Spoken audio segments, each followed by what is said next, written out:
Hello dear students. Hello. हम लोग harmful micro organisms के बारे में पढ़ने जा रहे थे। कुछ प्रॉब्लम आ गई थी इसलिए वीडियो कंटिन्यू नहीं हो पाया। तो चलिए फिर से स्टार्ट करते हैं इस टॉपिक को। हार्मफुल माइक्रो ऑर्गेनिजम्स यानी जो हमारे लिए बहुत ही ज़्यादा प्रॉब्लम क्रिएट करते हैं, ऐसे माइक्रो ऑर्गेनिजम्स को हार्मफुल माइक्रो ऑर्गेनिजम्स बोला जाता है।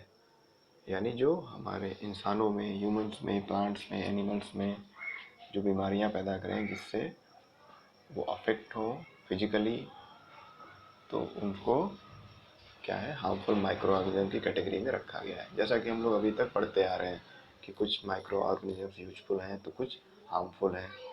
तो ये सारे एस्पेक्ट हमको इस चैप्टर में पढ़ते रहना है वन बाय वन। तो इसमें एक टर्म आया है पैथोजेंस। वेट, एक मिनट। पैथोजेंस, ठीक है। पैथोजेंस का मतलब होता है the organism which causes disease in, और the microbes which causes disease in any other organism, for example in human, animals, plants etcetera are called pathogens. यानी ऐसे छोटे जीव जंतु जो दूसरे प्लांट, एनिमल्स या ह्यूमन या और भी जीव जंतुओं में बीमारी पैदा करते हैं, उनको पैथोजेंस बोला जाता है। ठीक है, यानी बीमारी फैलाने वाले माइक्रो ऑर्गेनिज्म को पैथोजेंस बोलते हैं। अब ये जैसे फंगस होता है, कुछ माइक्रो ऑर्गेनिज्म होते हैं जो खाने को बासी कर देते हैं, उसमें स्मेल आने लगता है कुछ समय बाद। ठीक है, या फिर जो कपड़ों पे लग जाते हैं, कपड़ों से स्मेल आता है। अगर कपड़े गीले हैं और पूरी तरह सूखे नहीं हैं तो उसमें से बैड स्मेल आता है। या फिर लेदर, चमड़ा, चमड़े पे लग जाते हैं। तो इस तरह से बहुत सारे माइक्रोब्स होते हैं जिनका जो बीमारियां फैलाते हैं। आइए उसके बारे में पढ़ते हैं। इसमें है term disease causing micro organism in humans, यानी इंसानों में जो बीमारियां होती हैं माइक्रो ऑर्गेनिजम्स के थ्रू, उसको हम लोग इसमें समझेंगे। तो इंसान पैथोजेंस का आप समझ ही गए होंगे कि डिजीज कॉजिंग माइक्रो ऑर्गेनिजम्स हैं, बीमारी फैलाने वाले छोटे छोटे माइक्रोब्स होते हैं। और माइक्रोब्स कुछ भी हो सकते हैं, बैक्टीरिया, वायरस, फंगी, प्रोटोजोआ। ठीक। तो इसमें अब अब दो कैटेगरी डिजीज की हो जाती है। ठीक है, एक तो कैटेगरी का नाम यहाँ लिखा हुआ है, कम्युनिकेबल डिजीज, और एक होता है non communicable disease. Communicable disease का मतलब होता है कि जब कोई बीमारी छुआछूत, मतलब एक एक व्यक्ति से दूसरे व्यक्ति में फैले, उनके कांटेक्ट में आने से, यानी छींकने, खांसने या हैंडशेक या पास में आने से फैलता है, तो ऐसे डिजीज को कम्युनिकेबल डिजीज बोलते हैं। और अधिकतर ये डिजीज जो है माइक्रोब्स होते हैं। ठीक है, माइक्रोब से होने वाली जो बीमारियां हैं वो बहुत तेजी से एक इंसान से दूसरे इंसान में फैलती हैं, इसलिए इनको कम्युनिकेबल डिजीज बोलते हैं। कम्युनिकेबल यानी कम्युनिकेट करने में, यानी पास आने पे व्यक्ति से व्यक्ति में फैलता रहता है, पर्सन टू पर्सन ये बीमारियां स्प्रेड होती रहती हैं। जैसे कि अभी कोरोना वायरस है, ये भी एक माइक्रोब है, वायरस है, तो इससे फैल रहा है। जैसे टीबी हो गया और पोलियो हो गया, पोलियो भी वायरस से होता है, तो एक व्यक्ति से दूसरे व्यक्ति के कांटेक्ट में होने से हो सकता है। तो इस तरह की बीमारी को क्या करना है, कंट्रोल करने के लिए हमको दूर दूर रहना पड़ता है, कुछ सुरक्षा के उपाय करने पड़ते हैं। डायरेक्टली कांटेक्ट में नहीं आना है किसी व्यक्ति के, अदरवाइज आपको भी ये बीमारियां हो सकती हैं। एग्जाम्पल में जैसे कि कॉलेरा दिया है, बैक्टीरिया से होने वाला डिजीज है। ये भी बहुत तेज़ी से फैला था जब ये अचानक से पेंडेमिक की तरह हुआ था, जैसे कि अभी कोरोना वायरस है। तो कई लाखों लोग, हज़ारों लोग मरे थे, इससे अफेक्ट हुए थे। और इसी तरह कॉमन कोल्ड है, वायरल डिजीज, ये भी फैलता है एक व्यक्ति से दूसरे व्यक्ति में। सर्दी जुकाम जो होता है, अगर छींकेंगे, खांसेंगे, अगर प्रोटेक्शन नहीं लेंगे, यानी रुमाल यहाँ पर नहीं लगाएंगे छींकते समय, या कोहनी का इस्तेमाल ऐसे नहीं करेंगे, तो ये जो ड्रॉपलेट्स हमारे मुंह से या नाक, नॉस्ट्रिल से जो छोटी छोटी बूंदें पानी की निकलेंगी, उसमें क्या है, वायरस भी निकलेगा, और अगर कोई व्यक्ति पास में रहेगा तो उसको भी अफेक्ट करेगा, उसके रेस्पिरेटरी सिस्टम में चला जाएगा, उसको अफेक्ट करेगा। इस तरह से चिकन पॉक्स, ये भी वायरल डिजीज था, ये भी फैलता था। और ट्यूबरकुलोसिस, बैक्टीरिया से होने वाला डिजीज, टीबी, इसमें भी बहुत सारी सावधानियां बरतनी पड़ती है, मास्क वगैरह पहनना रहता है। तो ये सब हाईली कम्युनिकेबल डिजीज है, ठीक है, बहुत तेज़ी से फैलने वाले डिजीज़ हैं, कंटाजियस डिजीज। इसको और हायर क्लास में जाएंगे तो एक और टर्म दिया जाता है कंटाजियस, कम्युनिकेबल का ही दूसरा सिनोनिम है कंटाजियस, यानी व्यक्ति से व्यक्ति में फैलने वाला बीमारी। इसलिए हमको दूरी बनाए रखना है और साथ में कुछ सावधानियां बरतनी पड़ती हैं। अब दूसरा हम लोग इसमें हालांकि दिया नहीं है, फिर भी हम लोग डिस्कस कर लेते हैं नॉन कम्युनिकेबल डिजीज, यानी ऐसी डिजीज जो माइक्रोब से नहीं होती है, वो किसी और मल फॉर्मेशन यानी कि बॉडी में कुछ चेंजेस होते हैं या न्यूट्रिशन सही से नहीं लेते हैं, इसकी वजह से जो बीमारियां पैदा हो जाती हैं उनको हम लोग नॉन कम्युनिकेबल डिजीज बोलते हैं। वो किसी माइक्रोब वगैरह से नहीं होते हैं, क्योंकि माइक्रोब से जो होते हैं अधिकतर वो कम्युनिकेबल होते हैं। तो जैसे कि किडनी किसी का फेल हो गया, सही से वो डाइट नहीं ले रहा है, या फिर सही से पानी पीना रेगुलर जितना पीना है, तो वेस्ट उसका रिमूव नहीं हो रहा है पूरा बॉडी से, एक्सेट्रा बहुत सारे रीजन हो सकते हैं। तो किडनी किसी का फेल हो गया तो वो किसी व्यक्ति के पास बैठेगा तो उसका किडनी फेल थोड़ी होएगा ना। तो ये एक तरह का नॉन कम्युनिकेबल डिजीज है। इसी तरह और भी है, हार्ट अटैक का डिजीज हो गया, यानी हार्ट डिजीज, या अदर और भी डिजीज जो होती है, ब्रेन ट्यूमर, या ये सब जो है नॉन कम्युनिकेबल है। ये हमारे बॉडी किसी व्यक्ति के पार्टिकुलर बॉडी में उसके जो रूटीन है उसमें गड़बड़ी की वजह से ये बीमारियां होती हैं, जो उसको ही अफेक्ट करती हैं, किसी और व्यक्ति को अफेक्ट नहीं करेंगी, भले वो उसके साथ गले मिले हाथ मिलाए चीखे या कुछ भी करे, उससे नहीं फैलेगा। बीमारियां तभी फैलेंगी जब वो माइक्रोब से होंगी, और माइक्रोब से होंगी बीमारियां तो माइक्रोब बहुत तेज़ी से हवा पानी कहीं भी रहता है, वो कहीं भी ट्रेवल कर सकता है, इतना छोटा होता है। तो उनसे जब बीमारियां होती है तो हमको फिर दूरी बनाए रखना पड़ता है व्यक्ति से। तो ये कम्युनिकेबल डिजीज हो गए हैं। इसमें क्या दिया हुआ है हम लोग देख लेते हैं एक बार।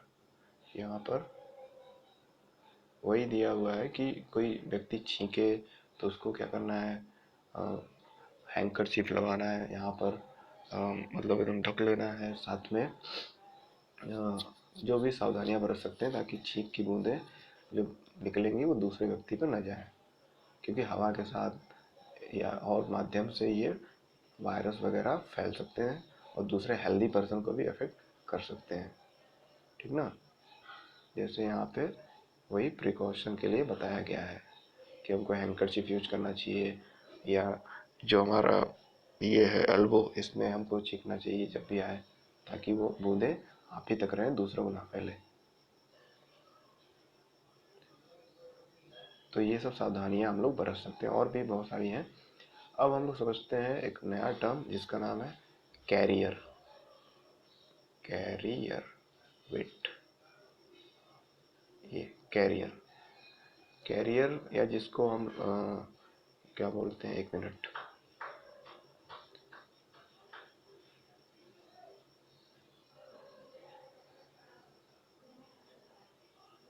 वेक्टर, वेक्टर भी बोलते हैं, ठीक है।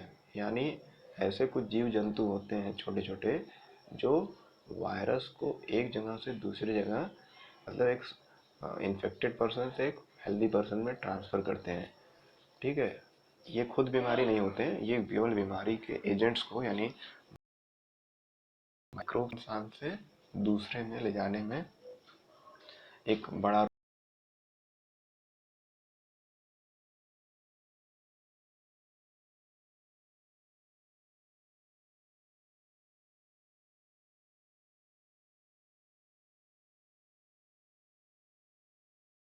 रोल अदा करें। जैसे वो कहीं गंदे जगह पे बैठी, गार्बेज पे, कचड़े पे, या कहीं भी, और वहाँ पे बैठेंगी तो उनके लेग्स में या उनके बॉडी पार्ट्स में बहुत सारे माइक्रोब स्टिक कर जाएंगे, चिपक जाएंगे, और जब वो वहाँ से उड़ते हुए आपके भोजन पे या पानी के सरफेस पे बैठ जाएंगी या कहीं भी बैठ जाएंगी, तो फिर क्या होगा कि वो माइक्रोब्स ट्रांसफ़र हो जाएंगे उसके बॉडी से, फिर उस जो अच्छा पका हुआ खाना है उस पर ट्रांसफ़र हो जाएंगे, लेकिन ओपन है वो खाना, जो भी चीज़ ओपन है उसमें वो बैठेंगी, और फिर उसको जो कंज्यूम करेगा खाएगा, फिर वो माइक्रोब्स उसके बॉडी में जाएंगे, और जैसे ही बॉडी में माइक्रोब गए फिर वो इन्फेक्शन करना या अफेक्ट करना बॉडी को शुरू कर देंगे, क्योंकि वो जल्दी जल्दी मल्टीप्लाई करेंगे, अपना संख्या बढ़ाने लगते हैं, ठीक है। तो इसलिए हम लोग को ये जो कैरियर्स जितने भी होते हैं मक्खी या अदर जो भी इंसेक्ट हैं उनको अपने खाने पर बैठने से रोकना चाहिए। इसलिए खाने को हमेशा ढक के रखना चाहिए। अदरवाइज अगर ओपन खाना है तो उसको नहीं खाना चाहिए, नहीं तो वो बहुत सारी बीमारियों का जड़ हो सकता है। ठीक है, तो ये जो कैरियर्स हैं ये छोटे जीव जंतु हैं, इनको ये माइक्रोब्स अफेक्ट नहीं करते हैं, लेकिन ये माइक्रोब्स को ट्रांसफ़र करते हैं डायरेक्टली या इनडायरेक्टली। इनके बॉडी के ऊपर ये चिपक कर कहीं एक जगह से दूसरी जगह ट्रांसफ़र हो जाते हैं। ठीक है, और फिर वो पैथोजेंस का काम करते हैं। पैथोजेंस यानी बीमारी फैलाने वाले माइक्रोब्स। अब दूसरा हम लोग कैरियर को देखते हैं। याद रहे, कैरियर मतलब जो बीमारी फैलाने वाले माइक्रोब को डायरेक्टली या इनडायरेक्टली ट्रांसफ़र करते हैं। ये बीमारी खुद नहीं फैलाते हैं। ठीक है, ये केवल साधन बनते हैं। जैसे हमको स्कूल से घर जाना है, तो स्कूल से घर जाने के लिए क्या चाहिए? बस। ठीक है, तो हम जा रहे हैं स्कूल से घर किसके माध्यम से? बस के माध्यम से। बस हमारा क्या है? कैरियर है या वेक्टर है एक तरह से, जो हमको लाने ले आने में मदद कर रहा है, स्कूल से घर, घर से स्कूल। ठीक ना? इसी तरह ये भी है, ये केवल बीमारी को यहाँ से वहाँ ट्रांसफ़र कर रहे हैं, ये खुद बीमारी नहीं है। ठीक है, या इनके अंदर बीमारी वो नहीं होती है, केवल माध्यम बनते हैं ट्रांसफ़र करने का, मीडियम। दूसरा अगर हम लोग समझें तो हाँ, मॉस्कीटो एक होता है बहुत ज़्यादा कॉमन वेक्टर या कैरियर, जिसमें फीमेल एनोफिलीस मॉस्कीटो एक पार्टिकुलर मॉस्कीटो है जो मलेरिया का प्लाज्मोडियम को ट्रांसफ़र करता है। ठीक है, वो मच्छर क्या है कि किसी इन्फेक्टेड पर्सन जिसके ब्लड में प्लाज्मोडियम हो, क्या करेगा? उसको इंजेक्ट करेगा, उसको काटेगा, तो फिर उससे ब्लड सक करेगा, उससे खून चूसेगा, और फिर उस मच्छर के अंदर, मॉस्कीटो के अंदर, फीमेल एनाफिलिस मॉस्कीटो के अंदर क्या होता है? ब्लड आ गया, उसमें प्लाज्मोडियम है। प्लाज्मोडियम वो है जो पैथोजन का काम करता है, एक तरह का प्रोटोजोआ है। ठीक है, माइक्रोब है। अब उसके ब्लड में आ गया, अब वो मच्छर या मॉस्किटो किसी हेल्दी इंसान को काटेगा तो फिर ब्लड सक करेगा, और जब ब्लड सक करता है तो ट्रांसफ़र करता है ब्लड को, अपने अंदर का ब्लड उसमें निकालता है, और उसके बॉडी के अंदर का, ह्यूमन बॉडी के ब्लड का अपने अंदर लेता है। ठीक है, अपने आप अंदर के ब्लड को रिफ्रेश करता रहता है। तो इस ट्रांसफ़र में क्या करेगा? वो प्लाज्मोडियम को हमारे ब्लड में ट्रांसफ़र कर देगा, और फिर वो प्लाज्मोडियम जैसे इंटर करेगा हमारे ब्लड में, वो मल्टीप्लाई करना शुरू होगा। तो जैसे जैसे मल्टीप्लाई होगा वैसे वैसे हमको बुखार, पसीना, ठंडी लगना, या बहुत सारे जो सिम्टम्स हैं मलेरिया के, वो फील होने लगेंगे। ठीक, इसलिए हम लोग को क्या करना चाहिए कि मच्छर पैदा होने से पहले ही उनको, हम लोग को मार देना चाहिए, या ऐसे जहाँ पे जगह पे वो पैदा होते हैं उनको हम लोग को क्रिएट ही नहीं होने देना चाहिए। जैसा कि कॉमनली ऑब्जर्व हुआ है कि जो ओपन वाटर होता है, कहीं भी खुला हुआ पानी अगर लंबे समय तक रहता है तो उसमें मच्छर के एग्स, जो मॉस्किटो के एग्स होते हैं, वो हैच करते हैं बहुत सारे, और फिर वो ग्रो करते हैं उसी में। तो ओपन वाटर जहाँ भी, बरसात के सीज़न में, रेनी सीजन या कोई भी सीज़न हो, तो कहीं भी ओपन वाटर नहीं छोड़ना चाहिए। जैसे कि आपके घर में कोई भी गार्बेज, मतलब टूटा फूटा कोई बर्तन या प्लास्टिक का डब्बा या कुछ भी कहीं पड़ा है, तो छत पे मान लीजिए बारिश हुआ, पानी बाकी सारा बह गया, कुछ जगह पे रुक गया। ठीक है, गमलों में पानी एक्स्ट्रा भरा हो गया, रह गया कई दिनों तक, तो इससे क्या होगा? उसमें मॉस्कीटो के एग्स को ग्रो करने का मौका मिल जाएगा। तो इसलिए हम लोग को रेगुलरली कहीं भी इकट्ठा हुए पानी को हटा देना चाहिए, उसको साफ़ कर देना चाहिए, ताकि वहाँ पे मॉस्कीटो ग्रो ना करें, क्योंकि वहीं से मॉस्कीटो ग्रो करते हैं और फिर ये बीमारी फैलाने का वेक्टर का काम करते हैं। दूसरा एक और मॉस्कीटो है, फीमेल एडिस मॉस्कीटो। ये एडिस मॉस्कीटो डेंगू फीवर या डेंगू बीमारी फैलाता है। डेंगू एक तरह का फीवर है, येलो फीवर भी इसको बोलते हैं। इसमें क्या होता है कि येलो फीवर इसलिए बोलते हैं क्योंकि इसमें जो व्यक्ति बीमार हो जाता है उसके अंदर ब्लड प्लेटलेट्स की कमी हो जाती है। आप पढ़े होंगे क्लास 7th में, 3 तरह के ब्लड सेल होते हैं, red blood cell, white blood cell और ब्लड प्लेटलेट्स। प्लेटलेट्स क्या करता है? हमारे बॉडी में जो है जब घाव लगता है तो खून जो बाहर निकलता है तो उसको रोकने में हेल्प करता है, प्लेटलेट बन जाता है, और हमारे बॉडी से एक्स्ट्रा ब्लड फ्लो नहीं होता है और हम बचे रहते हैं। अगर वो प्लेटलेट ना रहे तो हमारे बॉडी से ब्लड अगर घाव कहीं लगे तो निकलता ही जाएगा, रुकेगा ही नहीं। तो ये प्लेटलेट का वर्क होता है कॉमन सा। तो उस प्लेटलेट की संख्या घटने लगती है डेंगू फीवर से। डेंगू बीमारी से, जो ये मच्छर काटता है। और डेंगू भी एक तरह का वायरस है, ठीक। हालांकि वो जो मलेरिया हम लोग पढ़े थे वो वायरस नहीं था, वो प्रोटोजोआ था, और यहाँ पे डेंगू वायरस है। तो इससे प्लेटलेट की संख्या कम हो जाती है और इंसान का शरीर पीला पड़ने लगता है, साथ में कमज़ोर हो जाता है। थोड़ा पीला पड़ता है, बहुत ज़्यादा नहीं, ठीक है। तो जॉन्डिस जैसा नहीं, जॉन्डिस में भी इंसान का शरीर बहुत पीला पड़ जाता है क्योंकि ब्लड की कमी हो जाती है। तो जॉन्डिस कोई किसी भी माइक्रोब से नहीं होता है, वो तो लीवर के मेल फंक्शन से होता है। मेल फंक्शन यानी लीवर जब सही से काम नहीं करता है तो उस केस में जॉन्डिस होता है। यहाँ पे उसकी बात नहीं हो रही, यहाँ पे बात हो रही है इसमें भी, क्योंकि इसको भी येलो फीवर बुलाया जाता है। इसका अर्थ यही है कि ब्लड की कमी हो जाती है, ब्लड प्लेटलेट की, जिसकी वजह से बॉडी पीला पड़ जाता है और बहुत सारे सिम्टम्स होते हैं, कमज़ोर हो जाता है इंसान। और सही समय पे इलाज नहीं करेंगे तो इंसान की मौत भी हो जाती है डेंगू फीवर में। सही समय पे इलाज होना बहुत ज़रूरी है, क्योंकि प्लेटलेट बहुत इम्पोर्टेंट रोल हमारे बॉडी के अंदर भी प्ले करते हैं। तो ये हम लोग कुछ वेक्टर्स के बारे में पढ़े, यानी कैरियर्स, जो बीमारी को एक इंसान से दूसरे इंसान में इन्फेक्टेड से हेल्दी इंसान में ट्रांसफ़र करते हैं। तो हमको इन वेक्टर्स को ग्रो करने से रोकना है, यानी ओपन वाटर को कहीं भी इकट्ठा होने से रोकना है ताकि मॉस्किटोज पे ग्रो ना करें। और खाने को ढक के रखना है ताकि मक्खियाँ वगैरह उस पर कहीं से आकर बैठ ना जाए। मक्खी या कोई भी हनी भी या कोई भी भौरा हो, उस किसी भी इंसेक्ट को हमारे खाने पे बैठने से रोकना है, उसको ढक के रखना है। अदरवाइज अगर कोई इस पर इंसेक्ट बैठ गया तो हमको वो खाना नहीं खाना चाहिए, नहीं तो बहुत सारे माइक्रोब हमारे बॉडी के अंदर चले जाएंगे और फिर हमको बहुत सारी प्रॉब्लम होने लगेगी। फिर हम लोग देखते हैं,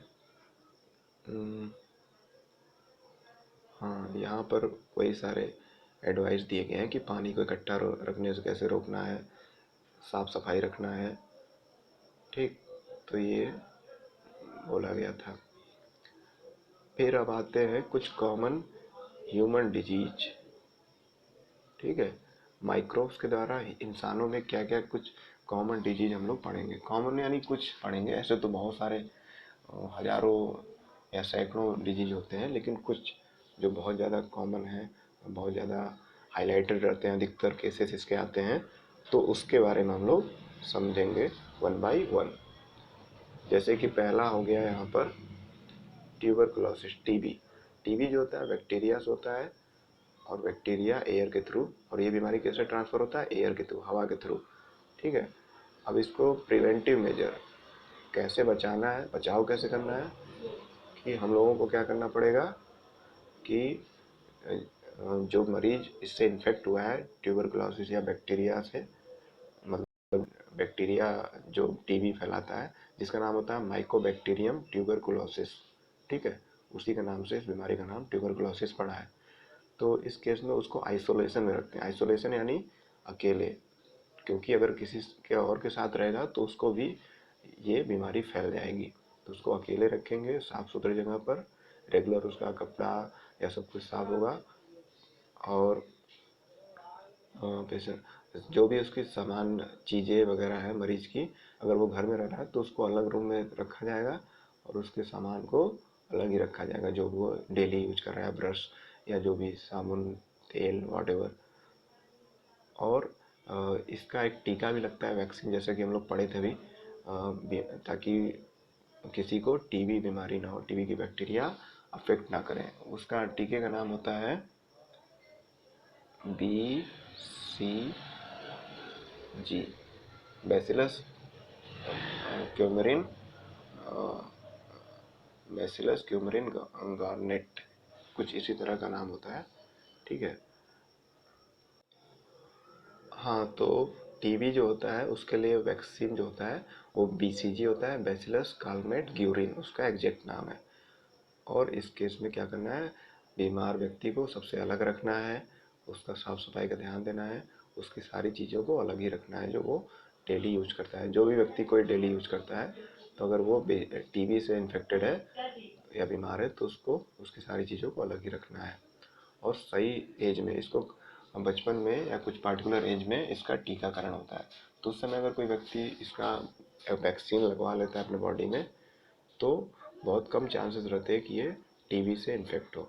और जिसको इसका वैक्सीन नहीं लगा रहता है तो उसको चांसेस ज़्यादा रहते हैं कि वो टीबी के बैक्टीरिया से इन्फेक्ट हो सकता है और बीमार हो सकता है। दूसरा जो बीमारी है वो है मिसल्स। क्या है? मिसल्स। मिसल्स जो है वायरस से होता है, ये भी हवा से फैलता है। और इसमें भी सेम प्रिवेंटिव मेजर, बचाव का तरीका क्या है कि उसको व्यक्ति को अलग रखेंगे। मिसल्स में क्या होता है कि शरीर पे लाल लाल बहुत सारे स्किन पे धब्बे बढ़ जाते हैं और फैलने लगते हैं। तो इससे बचाव के लिए वही तरीका है कि इसको अलग रखा जाए व्यक्ति को, जो भी दवाएं या जो भी चीज़ें बनी हैं उसको राइट टाइम पे दिया जाए। और साथ में इसका भी वैक्सीन आता है जो बचपन में सबको लगाया जाता है। जो जिसको नहीं लगा रहेगा वैक्सीन तो फिर वो ज़्यादा उसको चांस है कि उसको होगी ये बीमारियाँ। या कभी कभी सही टाइम इंटरवल पे वैक्सीन लगाने का एक टाइम इंटरवल होता है, कितने महीने के गैप पे पहला डोज, दूसरा डोज, बूस्टर डोज, ये सब लगता है। तो सारे अगर कोई सही से नहीं लगवाता है तो उनको ये बीमारियाँ हो सकती हैं। फिर आता है चिकन पॉक्स। चिकन पॉक्स भी वायरस से होने वाली डिजीज है। ये एयर से, हवा से और कांटेक्ट से, कोई व्यक्ति कांटेक्ट में आ रहा है, हाथ मिला रहा है या कुछ गले मिल रहा है तो उससे भी फैलता है। इस केस में भी सेम प्रिवेंटिव मेजर यूज करेंगे, व्यक्ति को अलग रखेंगे, उसकी साफ सफाई का ध्यान रखेंगे, उसकी चीज़ों को अलग रखेंगे। फिर है पोलियो। फिर है पोलियो। पोलियो भी वायरस है एक तरह का। ये हवा से और पानी से बहुत तेज़ी से फैलता है। तो इसमें भी सेम प्रिवेंटिव मेजर यानी बचाव का तरीका अपनाएंगे। फिर यानी बचाव के तरीके में ये सारे जो 4 डिजीज हम लोग पढ़े इसमें सेम कॉमन मेथड है कि जो पार्टिकुलर दवा वगैरह चलेगी वो तो चलेगी ही। वैक्सीन सबसे पहले ज़रूरी है, सही समय पे बचपन में उनको लगाना हर बच्चे को। और साथ में उसको अगर बीमारी हो गई तो उसको अलग रखना है, अगर उसको स्टार्टिंग स्टेज में है, और सारे सावधानियाँ बरतनी है ताकि वो सही हो जाए। फिर आते हैं कॉलेरा पे। कॉलेरा जो है बैक्टीरिया से होने वाली डिजीज है। ये पानी से या खाने से फैलता है। यानी खाने और पानी में अगर इसके बैक्टीरिया है तो उसको अगर हम लोग पिएंगे खाने को या खाने, सॉरी, पानी को पिएंगे या खाने को खाएंगे तो उससे फैलता है बहुत तेज़ी से। इसमें हम लोग प्रिवेंटिव मेजर क्या कर सकते हैं, बचाव का तरीका क्या है कि पर्सनल हाइजीन, अपने बॉडी का साफ सफाई रखना है। जहाँ हम लोग रह रहे हैं, सो रहे हैं, जिस बेड पर यानी रूम पे, उस जगह की साफ सफाई बहुत ज़रूरी है। गुड सैनिटरी हैबिट्स यानी साफ सफाई को मेंटेन रखने वाला व्यक्ति अगर रहेगा तो वो इससे बचा रहेगा। कंज्यूम प्रॉपरली कुक्ड फूड, अच्छे से पका हुआ खाना खाना है, कच्चा या ऐसा कुछ नहीं खाना है। और बॉयल्ड ड्रिंकिंग वाटर, पानी को उबाल के पीना है, क्योंकि नॉर्मल टेम्परेचर में बहुत सारे बैक्टीरिया पानी में एक्टिव रहते हैं, तो हो सकता है कॉलरा के भी एक्टिव रहें। इसलिए खाने को अच्छे से पका के खाना है और पानी को गर्म करके बॉयल करके पीना है, बॉयल करके फिर ठंडा करके पीना है ताकि उसमें से सारे बैक्टीरिया मर जाएं। और वैक्सीनेशन, इसका भी वैक्सीन होता है, लगाया जाता है, तो उसको सही समय पे वैक्सीनेशन इसका करवाना चाहिए कॉलेरा का। कॉलेरा जिस बैक्टीरिया से होता है उसका नाम होता है विब्रियो कॉलेरी। विब्रियो कॉलेरी नाम के बैक्टीरिया से कॉलेरा नाम का डिजीज होता है। फिर आता है टाइफाइड। टाइफाइड भी बैक्टीरिया से होता है और ये वाटर से फैलता है। यानी अगर हम लोग गंदा पानी पिएंगे, यानी सही पानी नहीं है, तो उसकी वजह से बैक्टीरिया जो है हमारे बॉडी में ग्रो करेगा, फिर हमको टाइफाइड होगा। इसलिए साफ़ सुथरा पानी बॉयल करके ही पीना चाहिए, ठीक है। और इसमें भी वही है, सब साफ़ सफाई का ध्यान रखना है, पानी सही एकदम पीना है, साफ़ पीना है, बॉयल करके पीना है। और ये जो टाइफाइड बीमारी होती है इसको फैलाने वाला जो बैक्टीरिया है उसका नाम होता है सॉल्मोनेला टाइफी। सॉल्मोनेला टाइफी नाम की बैक्टीरिया होती है जिसकी वजह से ये टाइफाइड होता है। इसमें क्या होता है कि व्यक्ति को रिलैप्स, मतलब बार बार रिपीटेड फीवर होता है, सही हो जाता है दवा खाने पे फिर हो जाता है। तो इसके लिए लंबे समय तक दवाएं चलती हैं, हम महीने 2 महीने तक चलती हैं, तब जाकर ये, और सही टेस्ट वगैरह होते हैं, सही डाइट लेना पड़ता है, जो खाना डॉक्टर एडवाइस करेगा वही खाना पड़ता है, पानी को उबाल के पीना रहता है रेगुलरली इतने महीनों तक, तब जाकर वो सही होता है। और इस केस में बॉडी बहुत वीक हो जाता है टाइफाइड में। दैट्स वाई हम लोग को अगर अपने आप को इन सब से बचाना है तो सारी सावधानियां जो प्रिवेंटिव मेजर दी हैं उनको ध्यान से समझना है और अपने कॉमन यूज में लाना है। फिर आता है हेपेटाइटिस ए। हेपेटाइटिस ए ये भी एक वायरल डिजीज है और ये पानी से फैलता है। यानी इस केस में पानी, फिर से वही पानी को उबाल कर पीना है, बॉयल करके फिर ठंडा करके पीना है।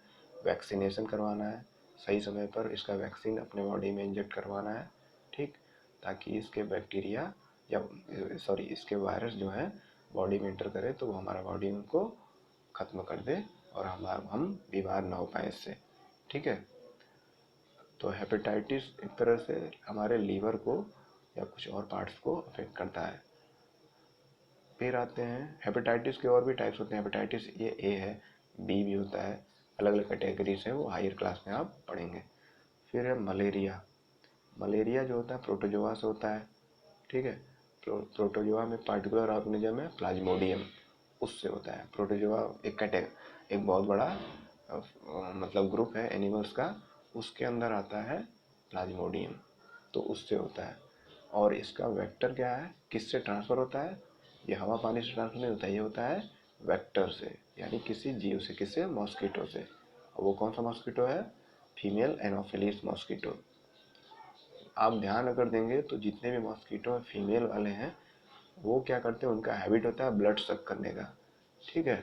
तो फीमेल मॉस्किटो ब्लड सक करते हैं और उसी से उनका न्यूट्रिशन रहता है, जबकि मेल मॉस्किटो जो होते हैं वो फ्लावर से उसका नेक्टर या जूस सक करके उससे न्यूट्रिशन लेते हैं। तो ये आपको एक यूनिक सा केस आपको पता चलेगा कि सारी फीमेल मॉस्किटोज ब्लड सक करती हैं और सारे मेल मॉस्किटो फ्लावर से नेक्टर या उसका जूस सक करते हैं और उसी से न्यूट्रिशन लेते हैं। तो ये मलेरिया जो हो रहा है ये भी मॉस्किटो के थ्रू फैलता है। मतलब मॉस्किट जैसे और बीमारियां हम लोग देख रहे थे पानी से हवा से फैल रही थी या खाने से, यहाँ पे मॉस्किटो के द्वारा फैलता है और किसी माध्यम से नहीं फैल सकता। तो मॉस्किटो अगर नहीं रहेगा तो ये बैक्टीरिया या जो भी प्रोटोजोआ है वो हमारे बॉडी तक पहुँचेगा नहीं। अब इस केस में क्या करना है कि मॉस्किटो नेट यूज करेंगे, यानी जो मच्छरदानी होती है जिसको बोलते हैं, ताकि मच्छर जब हम लोग सोते रहें तो हमारे बॉडी को काटे ना या हमारे बॉडी में ब्लड अपना ट्रांसफ़र ना करें। और रिपेलेंट्स, मॉस्किटो रिपेलेंट यानी मॉस्किटो कॉयल या आजकल जो इलेक्ट्रॉनिक डिवाइसेस आ गए हैं, लिक्विड्स आ गए हैं ऑल आउट लिक्विड या अदर लिक्विड, इस तरह के या कुछ क्रीम्स आते हैं जिससे मॉस्किटो उस स्मेल से भाग जाते हैं या फिर वो मर जाते हैं।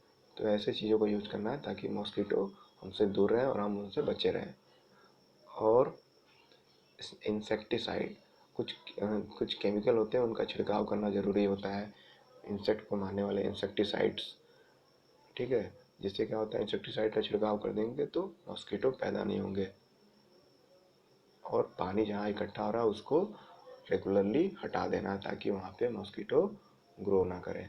तो इन सब सावधानियों से हम लोग मलेरिया से बच सकते हैं। तो इस तरह से हम लोगों ने देखा कि कई प्रकार के डिजीज होते हैं, कई टाइप्स के होते हैं और सब अलग अलग, कोई बैक्टीरिया से हो रहा है, कोई वायरस हो रहा है, कोई प्रोटोजोआ से हो रहा है, कोई हवा के द्वारा हो रहा है, कोई पानी के द्वारा, कोई फूड के द्वारा, तो कोई वेक्टर के द्वारा यानी किसी जीव के द्वारा, किसी छोटे इंसेक्ट के द्वारा जैसे मॉस्किटो हो गया। तो ये सब एक तरह से हमारे बॉडी को बीमार करने के बहुत सारे बैक्टीरिया या माइक्रोब्स हैं।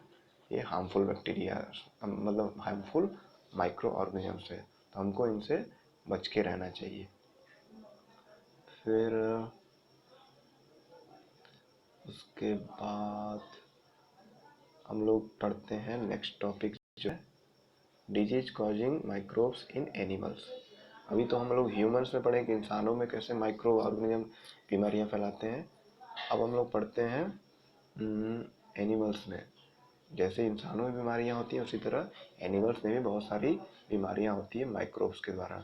इसलिए हमको अपने को तो बचाना है या हम जिन जानवरों को पाल रहे हैं उनको भी बचाना है बीमारियों से, माइक्रोब से, ठीक है। तो एक पुराना हिस्टोरिकल रिसर्च जो है Robert Koch, Robert Robert Koch जो एक साइंटिस्ट थे, उन्होंने एक बैक्टीरिया की खोज की थी जिसका नाम था bacillus anthracis. Bacillus anthracis bacillus anthracis एक बीमारी फैलाता है, उसका नाम होता है एंथ्रेक्स। और ये जानवरों में बहुत तेज़ी से होता है। जनरली जो कैटल्स होते हैं, जैसे गाय भैंस और बड़े जानवर होते हैं, उनमें ये फैलता है। और अगर उनमें ये बैक्टीरिया इंटर कर गया तो उनको जो वो वेस्ट मटेरियल निकालते हैं, टॉयलेट करते हैं, तो उसमें ब्लड बहुत ज़्यादा आता है और उनका बॉडी कमज़ोर हो जाता है और वो जानवर मर भी जाते हैं।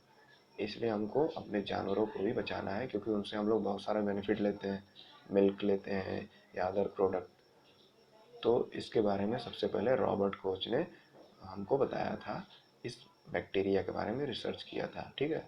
बैसिलस एंथ्रेसिस, जिससे होता है कौन सा बीमारी, एंथ्रैक्स। और ये काफ़ी डेंजरस है कैटल्स के लिए और ह्यूमंस के लिए। ये जानवरों से ह्यूमन में भी ट्रांसफ़र होता है।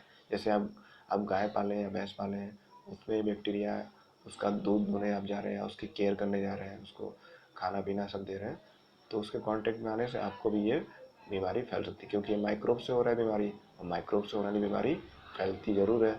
तो इसलिए ये दोनों के लिए बहुत ज़्यादा डेंजरस है, ठीक है। एक और डिजीज होता है foot and mouth disease of cattle. ये वायरस से होता है, ठीक है। ये जानवरों के मुंह पर, यानी फ्रंट पोर्शन पर और पैरों में बहुत ज़्यादा उसको घाव कर देता है, जिससे और इसी को फुट एंड माउथ डिजीज बोलते हैं। ये वायरस से होता है और ये भी फैलने वाली बीमारी है। तो ये भी जानवरों में पाया जाता है। तो हमको, यानी इससे ये क्लियर है कि बीमारियां जो हार्मफुल माइक्रोब्स हैं वो ह्यूमन को ही नहीं, एनिमल्स को, और आगे हम लोग पढ़ेंगे तो प्लांट्स को भी अफेक्ट करते हैं बहुत बुरी तरह से। और साथ में ट्रांसफ़र भी होते हैं इंसानों में, जैसे कि स्वाइन फ्लू, बर्ड फ्लू, और अ, अभी लास्ट ईयर जो बैट से हो रहा था, चमगादड़ से हो रहा था बीमारी ना, वो वायरल डिजीज, या कोरोना वायरस है। तो इस तरह की डिजीज जो है, क्या होता है, जानवरों से इंसानों में ट्रांसफ़र हो रहा है, फिर इंसानों से इंसानों में कम्युनिकेबल डिजीज के थ्रू, यानी कम्युनिकेबल ट्रांसफ़र होते जाता है एक इंसान से दूसरे इंसान में। इसलिए हमको माइक्रोब से होने वाली बीमारियों को रोकना भी है, सारी सावधानियाँ बरतनी है, और साथ में क्या करना है कि अगर बीमारी हो गई है तो उनसे आइसोलेट होकर रहना है, अलग रहना है, उनके कांटेक्ट में नहीं आना, ताकि वो बीमारी हमको ना हो जाए। और साथ में उसको क्योर करने के लिए सारे तरीके भी अपनाने हैं, ठीक है। तो फिलहाल के हम लोग फिलहाल जो है इतना ही समझते हैं। बाकी जो है टॉपिक्स वो नेक्स्ट पार्ट में हम लोग समझेंगे। अगर कोई आपको डाउट हो तो आप पूछ सकते हैं। Okay, bye bye.